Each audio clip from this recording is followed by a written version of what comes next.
You gave someone your trust. They weaponized it. And now you call yourself sensitive Galike. That explains why you keep bleeding. It doesn't explain it. It exposes it. Here's the truth nobody in your life will say to your face. Your peace isn't being stolen. You're handing it over. Every time someone speaks and your whole day collapses, that's not sensitivity. That's a structural weakness, a gap in your psychological armor so wide that any hyena with enough noise can walk straight through it. And you let them. Again and again, Machiavelli watched this for decades. He watched princes crumble.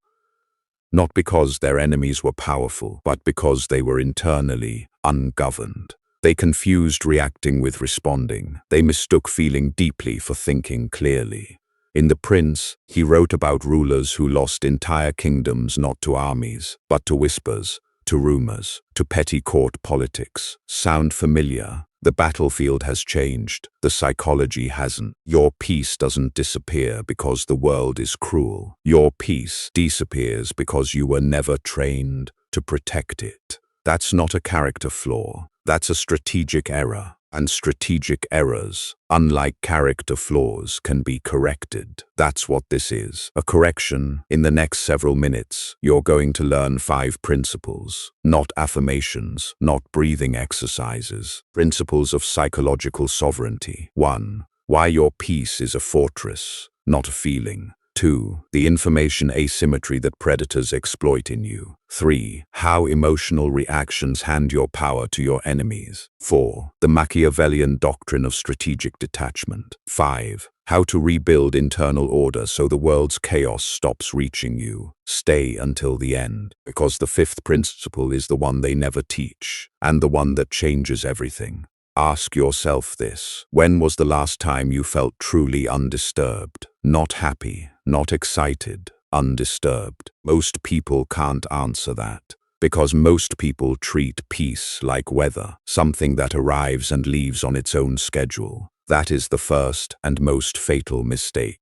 Peace is not a weather pattern. Peace is a fortified position. And like any fortress, it requires walls. It requires gates. It requires a standing guard that knows who to let in and who to turn away at the sword. Machiavelli understood this better than any therapist alive today. He wrote, "It is better to be feared than loved, if you cannot be both." Now, most people hear that and think it's about dominance over others. They're wrong. That principle starts with yourself, the part of you that crumbles when someone ignores your text. Fair it, train it, govern it, because the version of you that cannot govern your own interior state will never govern anything outside it. Here's what the undisciplined mind looks like from the outside. It looks like prey. Wolves don't hunt animals at random. They watch, they observe, they identify the one moving erratically, the one reacting to every sound, the one whose attention scatters. That's the one they take. You've been moving erratically, not because you're weak by nature, but because nobody taught you to stand still. Stop calling reactions feelings. Feelings are neutral, reactions are exits. Every time you react, you exit your fortress and walk into the enemy's territory. Identify your 3 biggest peace thieves. Write them down. Name the people, environments, and triggers that most reliably destabilize you. You cannot defend a fortress you haven't mapped. Practice 1 hour of deliberate internal quiet daily. No input, no content, no noise. Sit with the discomfort of stillness until stillness stops being uncomfortable. Now you know what your fortress is. But there's something predators know about you that you don't know about yourself. Here's something most people will never admit. The people disrupting your peace, they know more about you than you know about yourself. That's not a metaphor. That's information asymmetry. And in any power dynamic, personal, professional, psychological, the party with more information wins. Every time. Watch how this works. Someone in your life has studied your reactions, maybe consciously, maybe not. They know which words make you defensive. They know which silences make you anxious. They know how long to withhold approval before you start performing for it. And because they know this, and you don't, They control the frame of every interaction. You think you're having a conversation. You're actually navigating a chessboard you can't see.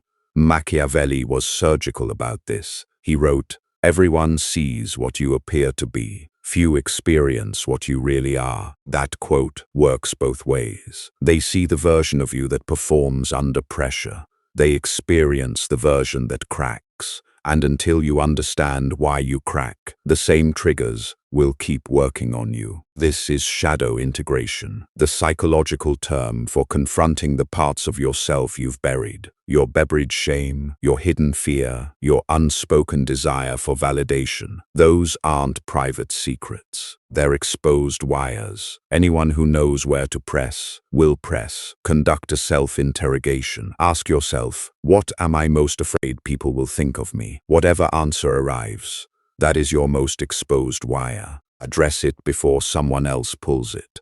Reverse engineer your last 3 major emotional collapses. Who triggered them? What specifically was said? What did it threaten in you? Your identity, your status, your sense of control. Name it precisely. Begin with holding information strategically, not deceptively, strategically. Stop narrating your vulnerabilities to people who haven't earned that access. Silence is armor. You've mapped your vulnerabilities. Now let's talk about what happens the moment someone activates them. Because how you respond in that moment determines everything. Count to 3. Watch what happens. 1, 2, 3. In that silence, a version of you just made a choice. React or respond. Here is the hard truth. Most of what's destroying your peace is your own reaction to it. Not the insult, your response to the insult. Not the betrayal, your obsessive replay of it at 2 a.m. Not the disrespect, the 48 hours you spent constructing arguments in your head. The enemy didn't stay in your head. You invited them back. This is what Machiavelli's contemporaries, the Stoics, called the space between stimulus and response. That space is where your sovereignty lives. Shrink that space, and you're an animal, governed by reflex, by wound, by pattern. Expand that space, and you become something more dangerous. A strategist, a lion doesn't chase every hyena that barks. It doesn't need to. The lion's stillness is the power statement. When you react loudly, visibly, frantically, you signal to everyone in the room that you're the animal that can be hunted. You show them exactly how to move you, and some of them will use that knowledge immediately. The lion cannot protect himself from traps, and the fox cannot defend himself from wolves. One must therefore be a fox to recognize traps, and a lion to frighten wolves. Most people choose one. The wounded ones choose neither. They're too frightened to be lions and too reactive to be foxes, so they just respond loudly, emotionally, predictably, and wonder why nothing ever changes. Install a mandatory delay. Before responding to any emotionally charged message or interaction, wait a minimum of 20 minutes. This is not weakness. This is foxcraft. Remove the audience. Emotional reactions feed on witnesses. When you feel the surge, remove yourself physically. No audience means no performance. No performance means faster return to center. Reframe the trigger as data. Whoever made you react just revealed something about their methods, about what they're threatened by in you. Treat it as intelligence, not injury. If you're finding this useful, drop a comment right now. Tell me what's been stealing your peace most. I read every single one. Now we go deeper, because managing reactions is only half the equation. The other half, Machiavelli called it the doctrine of strategic detachment, and most people misunderstand it completely. When most people hear detachment, they imagine coldness, distance, emotional absence. That's not what this is. Strategic detachment is not about feeling less. It's about refusing to let what you feel dictate what you do. There is a difference. And it's the difference between a monk and a strategist. Monks detach to transcend the world. Strategists detach to move through it more precisely. Machiavelli watched Cesare Borgia, one of history's most ruthless political operators, maintain emotional equilibrium while orchestrating chaos around him. Borgia wasn't emotionally dead. He was emotionally disciplined. He could feel fury and still smile, feel grief and still negotiate, feel contempt and still compliment. That is not psychopathy. That is mastery of the gap we discussed in Principle 3. Applied at the highest level, ask yourself this: who in your life has emotional leverage over you right now? Who can, with a single word, a single look, a single silence, alter your internal state? That person has more power over your nervous system than you do. That is an emergency, not because they're dangerous, but because you are ungoverned. He who has not first laid his foundations may be able with great ability to lay them afterwards, but they will be laid with trouble. Your emotional foundation is the first fortress wall. If it hasn't been built, everything else collapses on top of unstable ground. Strategic detachment is how you pour the concrete. Perform an emotional leverage audit. List every person who can reliably alter your state. For each, identify whether you've given them that access consciously or through accumulated vulnerability. Then begin the systematic process of reclaiming it. Rehearse adversity mentally. Stoic philosophers called this premeditatio malorum, the premeditation of evils. Before high-stakes interactions, walk through the worst case. Feel it, absorb it, then enter the room already having survived it. Separate identity from outcome. Your value is not your result. Your worth is not their opinion. When you conflate these, any external negative can collapse your internal structure. Decouple them with ruthless consistency. 3 principles down, 1 to go. And this final one is the architecture, the structural redesign that makes everything else permanent. Don't skip it. Everything we've covered so far is tactical. This principle is architectural, because tactics without structure are just better reactions, and reactions are not peace. Peace is a system. The ungovernable person, the one whose peace cannot be stolen, has built an internal hierarchy that no external chaos can disrupt. Here's what that hierarchy looks like. At the top, core values, non-negotiable, unconditional. These are your laws. Below that, clear purpose. Direction creates resilience. People lose their peace fastest when they have no sense of forward motion. Purposeless people are infinitely disruptible. Below that, operational rules. Specific personal policies. Who gets access to you? When you engage, when you withdraw, when you speak, when you go surgically silent. And at the base, physical governance, sleep, movement, nutrition, not wellness culture, infrastructure. A fortress on a crumbling physical foundation collapses regardless of its walls. Machiavelli didn't separate political strategy from personal governance. He understood that how a prince ran his court reflected and created how he ran himself. Internal disorder projects outward, and the world, cruel, opportunistic, and watchful, will fill every vacuum you leave. It is not titles that honor men, but men that honor titles. You don't become ungovernable by announcing it. You become ungovernable by constructing it, daily, deliberately, without witnesses. Write your personal doctrine, not goals, not affirmations. A doctrine, a set of governing principles by which you will live regardless of external pressure.